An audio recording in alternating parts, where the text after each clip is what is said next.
Nesse vídeo, eu quero pensar com você sobre a necessidade desesperada que o homem tem do Evangelho. Em primeiro lugar, a Bíblia mostra o problema dos gentios. Nós temos isto bem claro em Romanos capítulo 1, do versículo 18 ao versículo 32.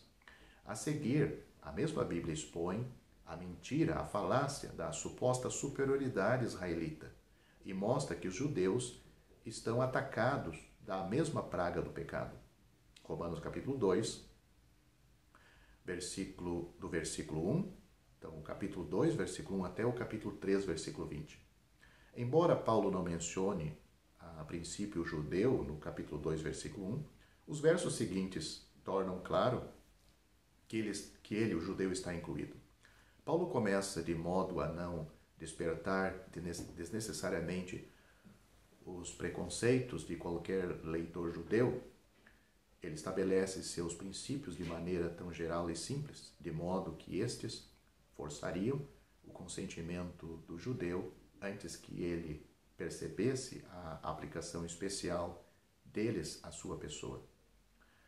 Em Romanos capítulo 1, do versículo 18 até Romanos capítulo 3, versículo 20, mostra o problema racial e duplo. Primeiro, tanto judeu como gentil pecaram. Romanos capítulo 2, versículo 12, refere-se a atos de transgressão. Segundo, tanto judeus como gentios estão em pecado. Note, eu disse antes que eles pecaram, agora eles estão em pecado. Capítulo 3, versículo 9 e 10. Então, aí refere-se a uma condição interior. A transgressão é o aspecto legal do problema humano. A condição interior é o aspecto moral do mesmo problema. O homem é legalmente culpado de seus atos de transgressão, sendo por isso condenado. Quanto à sua condição interior, o homem é moralmente corrupto e está perecendo. Este é, portanto, o problema racial, pecados e pecado. Romanos capítulo 1, versículo 18, do versículo 18 a Romanos capítulo 3, versículo 20. Mas, a partir do capítulo 3 de Romanos, versículo 21, Paulo mostra como Deus trata deste duplo problema através do Evangelho. Ele mostra primeiro a resposta do Evangelho aos pecados, Romanos capítulo 3, do versículo 21 até o capítulo 5, versículo 11, onde é tratado como o Evangelho resolve o problema dos pecados. Os leitores atentos da Bíblia irão notar a interrupção que ocorre nesse quinto capítulo, no versículo 11. Até este ponto, até o versículo 11, o tema é pecados, mas depois dele começa o assunto, o pecado. Nenhum comentarista ou nenhum comentário ou exposição é digno da menor confiança se não marcar esta distinção e divisão entre os versículos 11 e versículo 12 do capítulo 5 de Romanos. Até esse ponto, a palavra pecado ocorre apenas 3 vezes, mas a seguir, até o final do capítulo 8 de Romanos, é mencionado 39 vezes. Desse modo, desde o capítulo 3, versículo 21 de Romanos, até o final do capítulo 8, o tema é a resposta do Evangelho com referência a pecados e pecado. A seção relativa a pecados, aí no plural, é Romanos capítulo 3, versículo 21, até Romanos capítulo 5, versículo 11. A relativa a pecado, palavra no singular, é Romanos capítulo 5, versículo 12, até capítulo 8, versículo 39, onde a primeira parte principal da epístola termina. Paulo mostra primeiro como Deus trata com o problema dos pecados judicialmente. Romanos capítulo 3, versículo 21, até capítulo 4, versículo 25. Deus apresenta Cristo como a propiciação todo suficiente. Através dele é possível justificar o pecador. Romanos capítulo 3, versículo 21 a 31. E este princípio de justificação pela fé tem sua base nas Escrituras do Antigo Testamento. Isto está demonstrado no capítulo 4 de Romanos.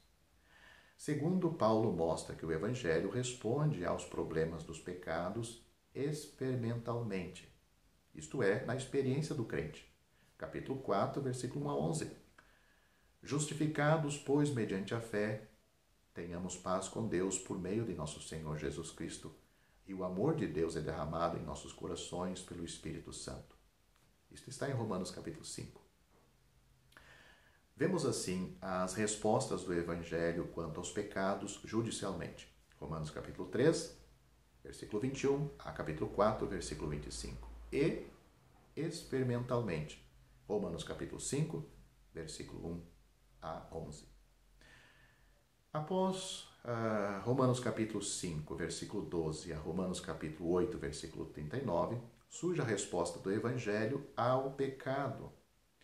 O método de Paulo é o mesmo da seção anterior. Ele mostra primeiro como Deus trata com o pecado judicialmente. Capítulo 5, versículo 12 a capítulo 7, versículo 6. E depois como ele trata experimentalmente. Capítulo 7, versículo 7 até capítulo 8, versículo 39. Fica claro para qualquer leitor da Bíblia que a partir do capítulo 5, versículo 12 até o final do mesmo, Paulo ensina a maneira de Deus tratar do pecado e a salvação no sentido judicial, sobre o princípio das lideranças representativas de Adão e Cristo, respectivamente, por um só, a condenação e a morte sobrevieram a muitos, e por meio da obediência de um só, a justificação e a vida serão concedidas a muitos. O capítulo 6 de Romanos avança ainda mais nesse sentido, de cuidar do assunto do ponto de vista judicial. Os tempos do verbo estão todos no passado, indicando algo que Deus fez de uma vez por todas, judicialmente e historicamente, em relação ao pecado, mediante a cruz de Cristo. Não é algo que Deus esteja fazendo agora no coração dos crentes, como os expositores dizem geralmente. O versículo 6 de Romanos, capítulo 6, de modo bem apropriado, começa com o verbo no passado. Diz assim: foi crucificado com ele, ou seja, foi crucificado com Cristo o nosso velho homem, para que o corpo do pecado seja destruído, ou seja, desfeito. A expressão nosso velho homem e corpo do pecado refere-se à raça adâmica como um todo. E este capítulo ensina que no ajuste judicial de Deus, a raça adâmica foi posta de lado, de uma vez por todas, e através da cruz de Cristo. O capítulo 7 até o versículo 6 completa esta sessão judicial, mostrando que, na morte de Cristo, o crente também morreu para a lei, tornando-se assim, judicialmente, livre para casar-se com o outro, ou seja, Cristo, aquele que foi ressuscitado dentre os mortos, ou seja, o Senhor Jesus Cristo. Finalmente, em uma das passagens mais grandiosas das Escrituras, o capítulo 7 de Romanos, do versículo 7 até o capítulo 8, versículo 39, Paulo mostra-nos como o Evangelho cuida do problema do pecado na experiência real do crente. Nos capítulos precedentes, Paulo mostrou de que forma o Evangelho trata dos pecados, plural, tanto judicial como experimentalmente, e com o pecado em si, no singular, judicialmente. Todavia, o problema mais agudo de todo permanece, o pecado que habita em mim. Nós temos isto, Romanos capítulo 7, no versículo 17 e o versículo 20. O próprio mandamento da lei contra o mal evoca, na minha natureza depravada, justamente aquilo que ela proíbe. A lei é boa, mas eu estou errado. Desventurado o homem que sou, quem me livrará?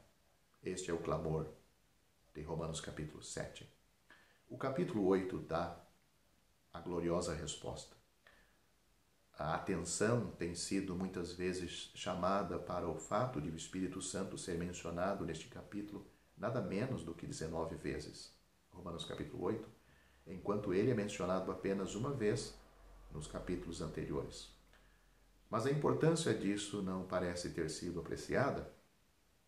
Isto confirma o que dissemos, ou seja, que até agora Paulo tem tratado apenas do aspecto judicial do problema do pecado. Do Romanos capítulo 5, versículo 12, até capítulo 7, versículo 6. Agora, nesse culminante capítulo 8 de Romanos, Paulo mostra como a nova vida, a lei e a liberdade do Espírito no crente, além dos outros ministérios interiores do Espírito, são uma ampla resposta ao clamor: quem me livrará? Resumindo tudo, o apóstolo mostrou-nos agora como o Evangelho trata com os pecados, no plural. Romanos capítulo 3, versículo 21, do versículo 21 ao capítulo 5, versículo 11. O aspecto judicial, então do versículo 3, versículo 21, até o capítulo 4, versículo 25. E também temos o aspecto experimental, do capítulo 5, versículo 1 a versículo 11. E como o Evangelho cuida do pecado singular. Então, isto nós temos do capítulo 5, do versículo 12 ao capítulo 8, versículo 29, que se divide também no aspecto judicial e o aspecto experimental. O aspecto judicial vai do capítulo 12, aliás, vai do capítulo 5, versículo 12, até o capítulo 7, versículo 6. E o aspecto experimental vai do capítulo 7, versículo 7, ao capítulo 7. Vai do capítulo 7, versículo 7, ao capítulo 8, versículo 39.